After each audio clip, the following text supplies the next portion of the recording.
So my topic was Renaissance fashion, and if you know anything about the Renaissance, you know a lot of art and philosophy went on at this time, and it really does show in the clothing, so let's get into it.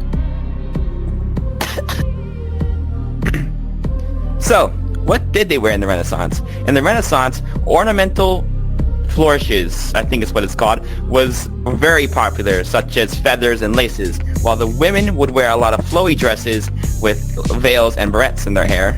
And the men would wear garments kind of like this with puffy and poofy shoulder pads. And they would also wear caps and barrettes in their hair.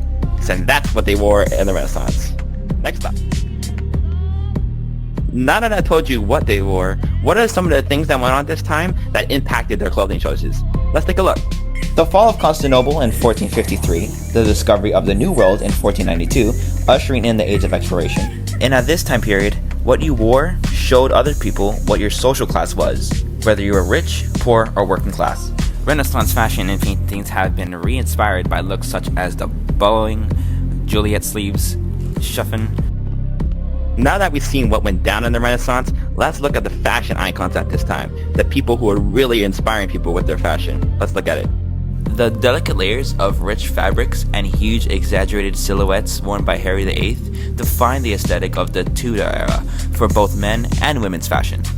Elizabeth's influence was so widespread, she even helped to redefine what men's fashion was at the time, ushering in a new era where people were abandoning Henry VIII's massive pads, silhouettes for wishbone, corset, waist, stuffed, piece-cut, doublets, and stiffened scratched ruffs, cuffs, and collars. I struggled so much in that. Now, those people really did shape the fashion at this time, but it wasn't just them. A lot of countries were too. Let's take a look. Germany and France also emerged as important influencers of fashion. For example, between the 16th and 17th century, the fashion trend called slashing, which featured cutting slits in garments through which leggings were pulled, emerged in Germany and was adopted all over Europe, although it was later banned in France. Other styles like shoulder pads were also invented in this time period. Italy's re-emerged as a strong force in fashion after the Roman Empire was heightened by the country's riches, particularly in Rome, Florence, and Venice. Florence became a major central part of jewelry production and trade in this era. Now, as you can see, those people really did make a change in this time period. With their ideas and their fashion choices, they shaped the way we see Renaissance fashion now.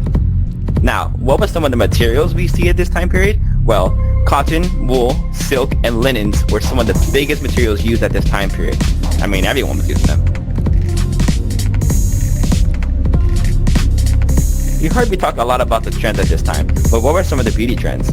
Well, one of the beauty trends was white skin, surprisingly. Everyone wanted to be as pale as they can. At this time, white skin was seen to be the beauty standard. As you can see, the Renaissance made a big impact on fashion, not only back then, but now. We see people take modern looks to Renaissance fashion and interpret it how they see fit. Barrettes, veils, and laces and other clothing items, also the materials used, are still being used today and is still being taken from that time period. So that's it. The Renaissance era had key stylistic innovations driven by historical events and various fashion icons, which shaped history with the rise of individualism and helped people see fashion as a form of self-expression. And I hope you guys liked my presentation. Hope it wasn't too boring.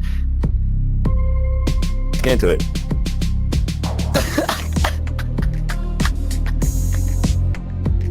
Also berets in their head. Well, yeah, in their head. In their hair. Now, I talked a lot about the trends at this time, but what were some of the beauty trends? Well, the beauty trends would get anyone canceled today. Okay, I talked a lot about the trends at this time, but what are some of the beauty trends? Well, at this time, people wanted to be white. Which is not that different now. But I want to dye my face into it.